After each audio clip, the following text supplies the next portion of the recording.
Welcome to the eSports Report. At the MLG Fall Invitational, Dignitas takes first in Dota 2.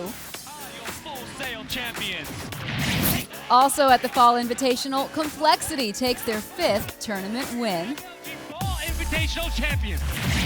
And in Korea, Deer takes down Sue to win the Season 3 WCS Premier League. That I might lose today. 분들이 응원해 주시고 이렇게 솔직히 오늘 이렇게 많이 오실 줄 몰랐어요. 그런데 And I didn't expect all these fans to come out here today. And he's very thankful to everybody who came out here to support him. 오늘 우승 계기로 And that really helped him in his motivation in winning today. I don't want to stop. I want to continue to win. I want to continue winning more championships. Hello, everybody, and welcome to the eSports Report. I'm Chris Puckett, joined by Desi Sanchez.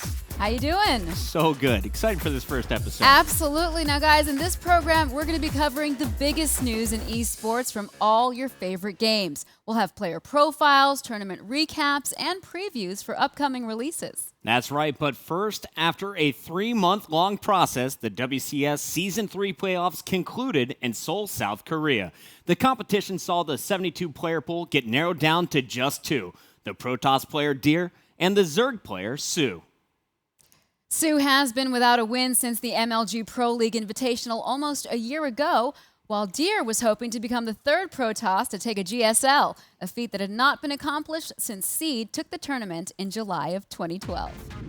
In game number 1, Deer drew first blood with an aggressive attack off 2 bases. He set the tone for the series, dancing his stalkers into Sue's base. Deer is completely sure of his victory at this point, Tasteless. Something that has led him astray in the past, but I think he's right. It looks like there's nothing left for our Zerg player to do.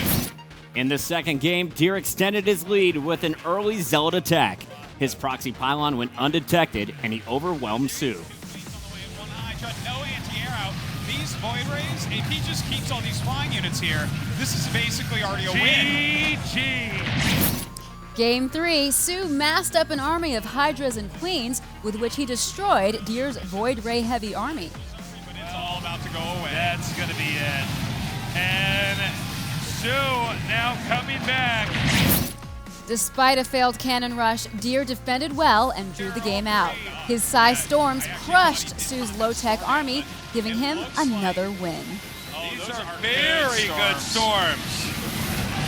And it looks like this army, a huge amount of surface area on Deer right now.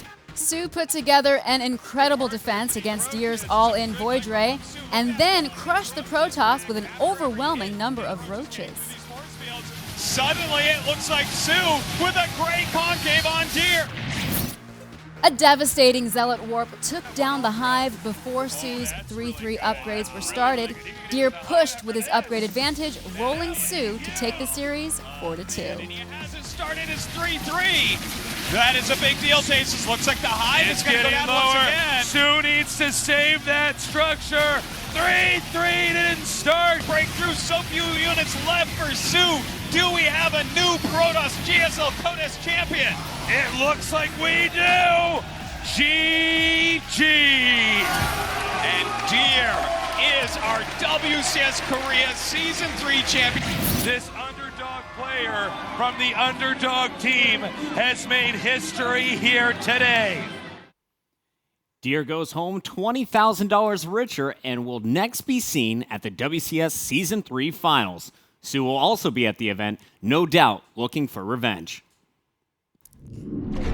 Over the weekend, Full Sail University played host to the MLG Fall Invitational. The event featured tournaments for Dota 2 and Call of Duty. 4 Dota 2 teams qualified for the Invitational, but the top 2 spots belonged to Dignitas and Typical Mistakes. They were able to take out Joykernaut and Nam in the earlier rounds. Typical Mistakes took the first game, due in part to the strong performance of Sleazel's Spectre. Maybe it just has to do with the lineup. They picked a lot better heroes. I feel like Dignitas just got too greedy with their lineup. I mean, Korok can be on these kind of non-carry like heroes in the mid lane, but they kind of need looks like someone might be walking in a trap. Ryu on top lane. Where was it? Where was their lasso? zips away. He's going to be okay for the time being, and Nixon shows up. Vector horns in. They've killed off the Rubik. They get a double kill. Where was the lasso? He blinked on top of him, but he didn't lasso Ryu. Dignitas Mel. GG! Wow. We've got ourselves a grand final.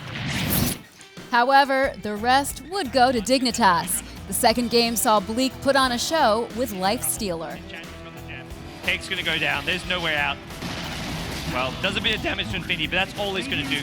Double Rax is going to take a fall. Middle lane as well as bottom. 5x now. Look at it. Please will just melt him.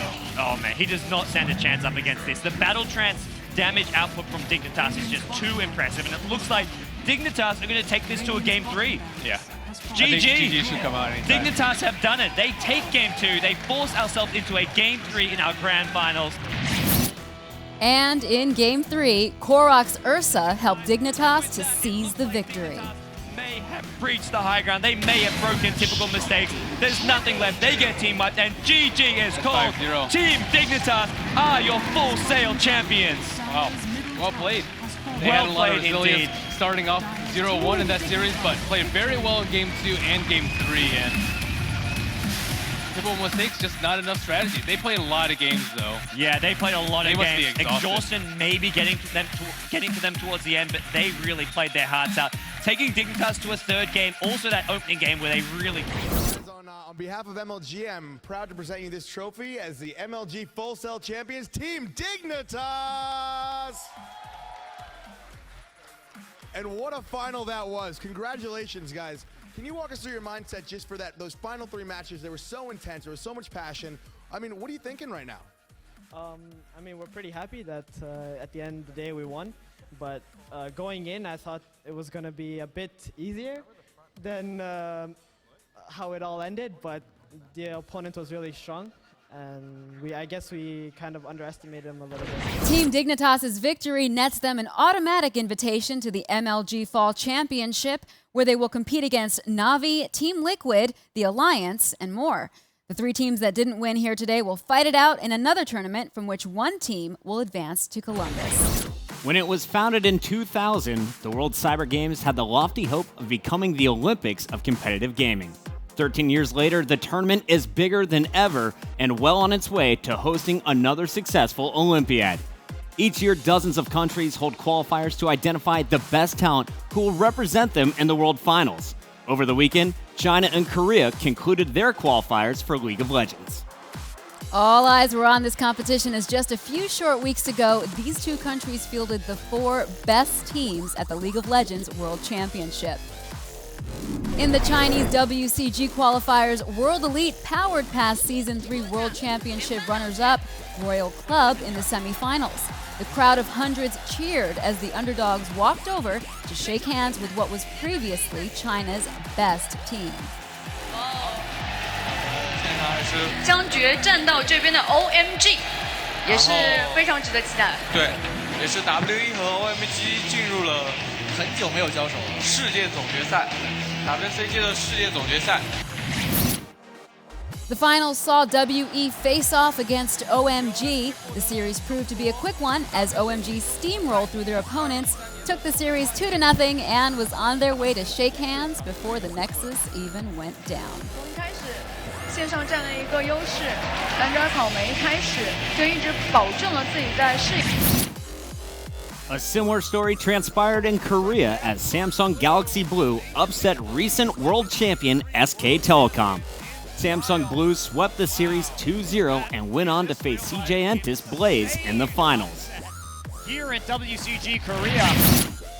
The final saw both teams take a game before Blaze showed why they're the perennial powerhouse in Korea. The team managed to stop a Baron attempt by Samsung Blue and took the series 2-0 to become Korea's sole WCG representative. Lots of damage. Baron very low. Spirit comes in, tries for the steal, can't quite get it. And Blaze handed Baron on a silver platter. CJ Blaze, Neo Blaze coming back and defeating Samsung Blue 2-1. They are going to the WCG Grand Finals in China. Yeah, a little bit of a scare after dropping the first game in this series, but they bounced back. But CJ Blaze, congratulations to winning. They absolutely deserve it. They look like a revitalized team. We haven't seen them play this well since Champion Spring. OMG and WE earned hefty cash prizes and spots for the WCG Grand Finals that will occur at the end of November. While most countries can only field one team for the tournament, China will field two since they are the host nation. CJ Enches Blaze will be the only Korean team in attendance. When we come back, we have the results from the Call of Duty tournament at the Fall Invitational. We take a look at Battlefield's chances to become an esport. And we meet the hero of WCS America, Billy the Marine. He's still there. You don't mess with Paul's hero Marine. The MLG Fall Invitational featured a four-way Call of Duty competition where Optic Gaming, Unite Gaming, FaZe, and Complexity battled it out for the $15,000 prize pool. With the multitude of team changes that had occurred in the last 6 months, this was anyone's tournament to take. Complexity entered the tournament as a slight favorite after recently winning Gfinity 2 over in London the previous weekend. However, in the grand finals, it was Optic Gaming competing against their new nemesis, Complexity. Complexity opened the series with a ton of energy in hardpoint standoff. Coming out on fire, doubling up Optic 250 to 121 in our first hard point. They are making it look easy here, Puckett. That was a very convincing win. 130 points they won by. I mean, Clayster just went off. You called it, man. If Clayster's hot, Complexity's winning. A lot of that is going to be TP outside. That energy carried them through dominant wins in Search and Destroy on Meltdown and CTF on Slums. TP just trying to stay alive. JCap's not going to win that battle. Clayster got one at the same time. Oh my TP! TP having the game of his life here on the main stage as Complexity win Meltdown, Search and Destroy 6-1. They go up 2-0 in the best of 7 finals. Did TP really just fend off 3 players, get 2, and Clayster got the 3rd? Facing elimination, Optic Gaming dug deep and dominated in hardpoint. And the fans come alive here in Florida. That's the start Optic needs. Those score shares are going to help out Optic later into the game, especially on rotation of that basketball hardpoint. Now 1 kill away from getting that War Machine. Dirty work here from Scump, the one-on-one. He's reloading and it doesn't matter. Clayster, take a seat. Nice. 100 point focus. Come on. And that is going to do it. Optic Gaming counting down, and they just put Complexity in the 100-point club. Welcome to the 100-point club. Complexity, Optic Gaming starting to gain some momentum with a great win there on Raid Hardpoint. They won by a total of like 160 points. Dominating performance from Optic Gaming. If you look at this final scoreboard. Optic continued their momentum in Game 5, Search and Destroy. Ranger here in a 1-on-4. Let's go full screen and experience the pain from Crim's point of view. Well, he could find Optic flank shot over here, and if he picks up that kill, this will stop the shorter streaks as they meet up here. It's gonna be NadeShot coming out on top. He's doing some serious work with that Scorpion. That's Optic Gaming. Determined to not let the tournament last another game, Crim6 took a clutch 1v3 in round 8. Staying alive, 49 seconds left on the clock. The fans having to sit back down in their seat for a moment. Yet JCap and NadeShot left alive for Optic Gaming, and they're just gonna play this one together. Bomb has been dropped over near the middle ticket booth, so Crim6 has a ways to go before he makes his way for a round win. But you see the Optic guys, they're right next to each other. So patient is Crim6. But he is going to be called out. Catches NadeShot in transition. One more player. Can Crim get the 1-on-3? Oh, he's fighting him fired. Crim6 with the 1-on-3 clutch. Complexity staying alive here on Express Search and Destroy. Take a look at this in slow motion. They were down 5-0, winning 3 straight rounds. This was all but over, but Crim in the 1-on-3, playing it perfectly with the M8. Here, 40 seconds remaining. Round 11, Complexity for match point. 3-on-2. NadeShot and Scumpy about to be pinched. The long flank is coming from Crim6, rotating all the way around. They are going to check every single corner before pushing up. Oh, he sees him. He sees him in the middle of the ticket booth. Ace will pick up that kill. It is all up to NadeShot and a 1-on-3. Optic, they were down, but they were up by 5 rounds. Crim6 takes Ace. Oh my God! Complexity come back, down 5 rounds, and they are your MLG Fall Invitational champions. Complexity finishes the comeback, securing their 5th Black Ops 2 title. How do you feel Amazing, man. You know, to come back from 0-5 like that and win 6-5, it's a big win for us, and I'm super proud of my teammates. So what does this Columbus win mean for you? You won the last major MLG Black Ops 2 tournament, making you the winningest team in Black Ops 2. What does that feel like? Surreal, man. It really hasn't set in yet. I'm sure tomorrow when I wake up and it hits me, you know, I'll feel a little more emotions, but right now I'm just kind of in shock. Absolutely, you guys have to be super amped. That was probably the best final I've ever seen almost in any game. You guys have secured your spot in Columbus as the #1 seed, guaranteed. What does that feel like to you guys? Oh, well, we came out here with the goal, and that was to secure the #1 spot for Columbus, and now that we've done that, you know, it's just another one of those things where we achieved the goals that we set out for ourselves. In addition to the $10,000 Complexity won, they also earned 5,000 pro points, which gives them the #1 seed overall at the MLG Fall Championships. The Fall Championships will take place in Columbus, Ohio, November 22nd through the 24th, and teams will have to transition from Call of Duty Black Ops 2 to Call of Duty Ghosts, which launches on November 5th. That's right. Players will have about 15 days between the launch of Ghost and MLG Columbus to get accustomed to the new game. How do you think this is going to affect the competition? You know, well, for teams like Complexity, for teams like Optic Gaming that already have that natural teamwork, that communication down, I think they're going to be set. If they keep playing the way they're doing and put in time into the game as soon as it launches, they should finish in the top 4 once again. But what I'm looking for is all of the new players coming in. If you come in with a new, unique strategy and catch the big dogs off guard, I think they could easily steal a top 8 position from the other big names, and some new players could make some serious names for themselves in the kickoff tournament for Call of Duty Ghost. I would love to see that. Now, as the North American League of Legends scene enters its off-season, there's been ongoing speculation about what rosters we will see in the coming months. Here with his analysis of the biggest changes is Optimus Tom. Hey guys, Optimus Tom here to bring you some League of Legends roster changes. First off, Curse has completely overhauled their roster twice. The team first started off as Voyboy, Dominate, Pobelter, Aphromoo, and Zekant, but after just a few games, they switched the lineup around, dropping Pobelter and Aphromoo and replacing them with Quas and former Curse member Cop. Now, Team Dignitas is also experiencing some team changes.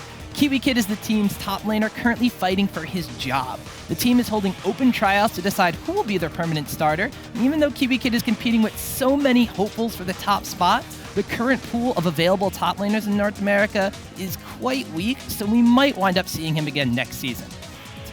Now let's skip on over across the world to Korea, where after winning the League of Legends World Championship, the SK Telecom T1 organization has announced that they will be fielding a second team. It's going to consist of jungler Bialzahan, Marin, Bang, Wolf, and Easyhoon. Now, the other big news from Korea is that the man himself, Mac Noon, and CJ Entis Frost as their overall third mid laner to their roster. Lots of pressure around these 3 players, hoping to make the starting lineup for the team. Mac Noon isn't alone, though. He's joined by jungler Helios, who is replacing Cloud Templar. Now, you guys might not know, but Cloud Templar has retired from competitive play, and now he's a commentator for the Korean League of Legends broadcast. Helios' old team, CJ Entis Blaze, has filled the void in the jungle with Daydream. It seems it's kind of worked out since they just won the WCG Korea qualifier. We'll see how the rest of these teams and roster changes stack up again when the OGN tournament resumes in just a few weeks. That's it for League of Legends. Back to you guys at the desk. Next Tuesday marks the launch of Battlefield 4, the latest title in the long-running Battlefield series. The franchise has been going strong since the 2002 release of Battlefield 1942. The game originally shipped as a PC-only title, and it wasn't until 2005's Battlefield Bad Company that it was adapted for consoles. Battlefield 4 promises to embrace eSports as no other Battlefield title has before. Developers have already revealed a long-awaited for spectator mode, as well as the addition of 2 new game types geared specifically towards competitive community. A show match between the best US players and European players was also organized by the publishers as part of the game's launch. You can catch the broadcast live November 1st on Xbox Live. Now, while all these changes are looked at favorably by the community, a much-hyped $1.6 million tournament for Battlefield 3, the current game's predecessor, failed to materialize in 2012. And despite their own rocky starts in esports, publishers such as Activision, Blizzard, and Riot have been refining their esports circuits for years. This will be Battlefield's first major venture into esports in several years. The game has had several sporadic jaunts into competition over the last few years. In 2005, we saw Halo legend Walshy win a tricked-out Dodge Charger, and in 2006, CGS featured a Battlefield tournament in their pilot episode. The biggest event for the game came also in 2006, when Team Legends walked away with a $250,000 check after winning that year's biggest tournament. And of course, you can pick up Battlefield on October 29th. The game will ship simultaneously on Xbox 360, PS3, and the PC. Xbox One and PS4 versions will be available at launch when the new wave of consoles becomes available. Now, Puckett, how do you think Battlefield stacks up against Call of Duty Ghost? Man, this is tough for Battlefield fans out there because you just have to look at it purely by the numbers. With every new release of a Call of Duty title, they set records. With the exception of Grand Theft Auto 5, Call of Duty is the #1 entertainment blockbuster every single year, and I don't expect it to be any different for console players picking up Call of Duty Ghost. With that said, though, I think Battlefield has a market available. Battlefield fans grew up playing it on the PC, and I think they'll continue to compete on the PC. I'm really hoping to see Battlefield tournaments blow up on the PC for 2014. Well, let's make it happen. When we come back, we'll have the results from the WCS America playoffs. This game gets called. CM Storm Polt wins, and a profile on Call of Duty superstar NadeShot. To their followers why they haven't posted a video for 3 months, and then they wonder why. And the top 5 plays of the week. Missile was too early, and he shoots it down. Glacier shoots down the Hellstorm missile.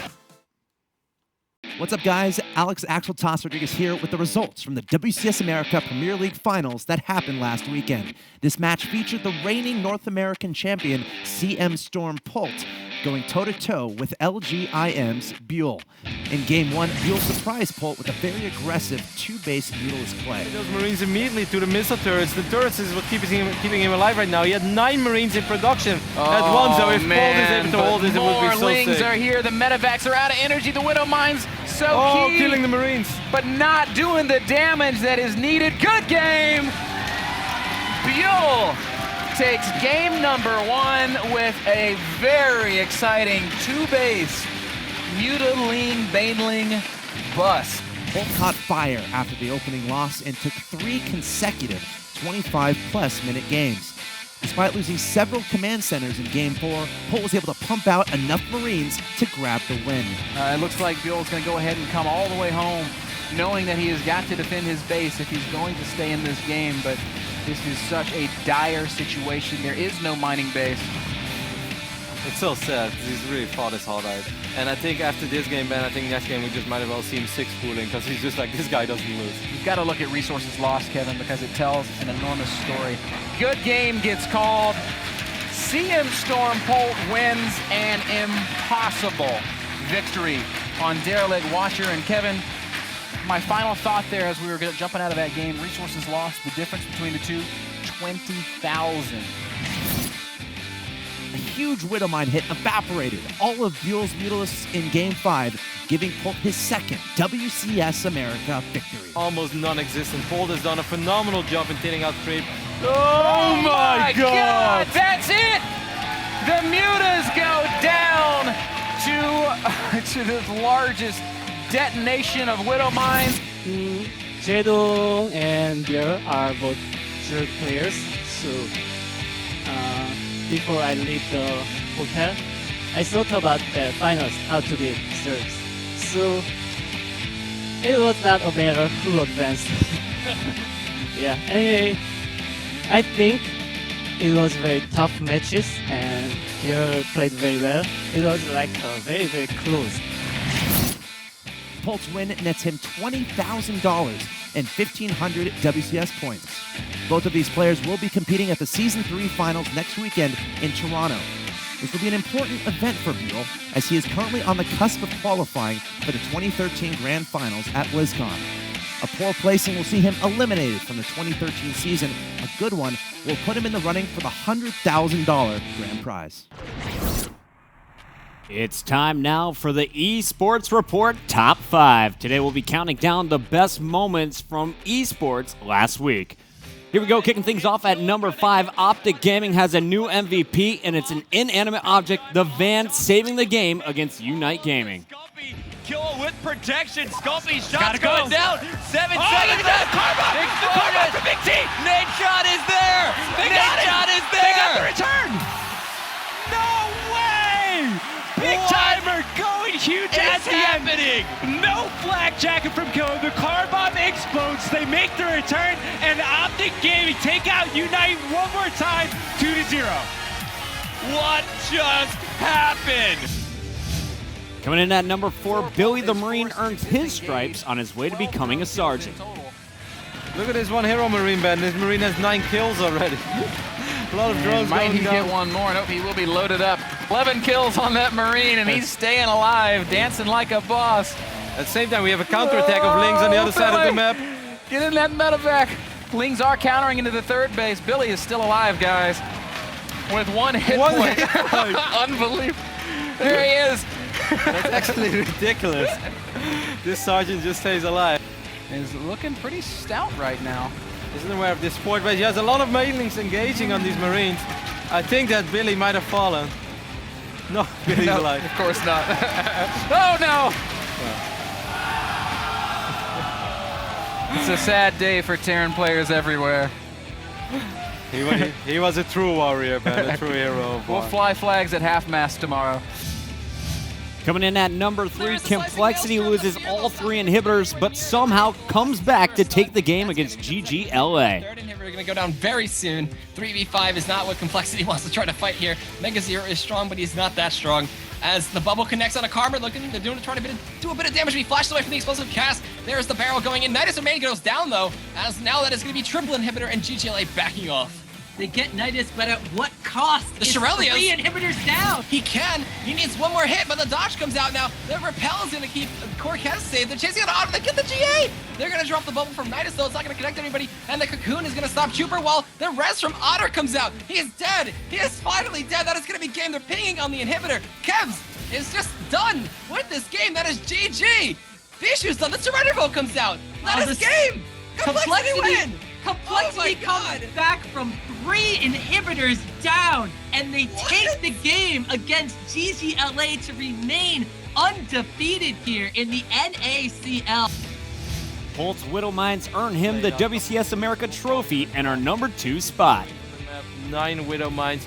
Creep threat is almost non-existent. Bolt has done a phenomenal job in thinning out creep. Oh my god! That's it!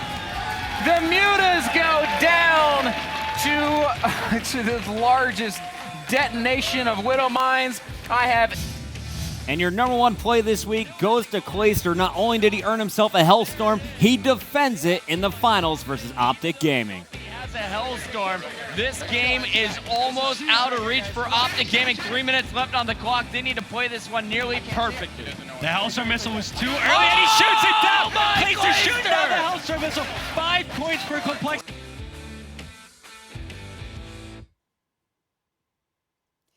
And now, one of the most prolific players on the pro circuit is the Call of Duty pro NadeShot. In this week's player profile, we learn a little bit more about this YouTube star. My name is Matthew Optic NadeShot Haig, and I'm from Palos Hills, Illinois. I started playing Call of Duty in 2007. When I first got the Xbox 360, I played Call of Duty 2, but I signed on for about 10 minutes, and I spawned in. I got spawn trapped for the first 10 minutes of the game, and I never played it again. But then my friends in high school convinced me to buy Call of Duty 4.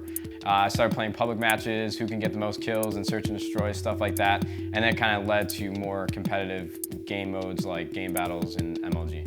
I started YouTube in 2010 when I first joined Optic Gaming. I had Hex and Diesel and Nerve and Jay really kind of mentoring me on how to make videos, what I should be going for, what my videos should consist of. If I would have never joined Optic Gaming, I don't know where I would be in this whole gaming scene. So when I did work at McDonald's in high school and through college, Like I said, Hex is probably one of my biggest mentors. In my opinion, the way to make it on YouTube is consistency, because that's one thing that people always fault on. I see a lot of Call of Duty players on Twitter like apologizing to their followers why they haven't posted a video for 3 months, and then they wonder why they're not growing the way they think they should. Consistency is the biggest thing. A lot of people don't really work hard for it, and they just expect it to happen just because they're winning Call of Duty tournaments. I am Matthew Optic NadeShot Haig, and I am a professional Call of Duty player for Optic Gaming. Finally, before we leave you, make sure to check out the WCS Finals this weekend, as well as the Call of Duty 2000 Series Pro Points Tournament. We're down to the last 2 weeks for Black Ops 2 teams to earn points toward Columbus. While Complexity has secured their first seed, all the spots below them are still subject to change. At the WCS Finals, $40,000 is on the line for first place. The top players from Korea, Europe, and America will battle it out in the last major tournament before the grand finals at BlizzCon. Oh, that's going to be one heck of a tournament, guys. Thank you all for tuning in to the first episode of the Esports Report. If you have any feedback, suggestions, or concerns, hit us up on Twitter, twitter.com/MLG. We'll see you right here on MLG TV every Thursday at 7 p.m. Eastern.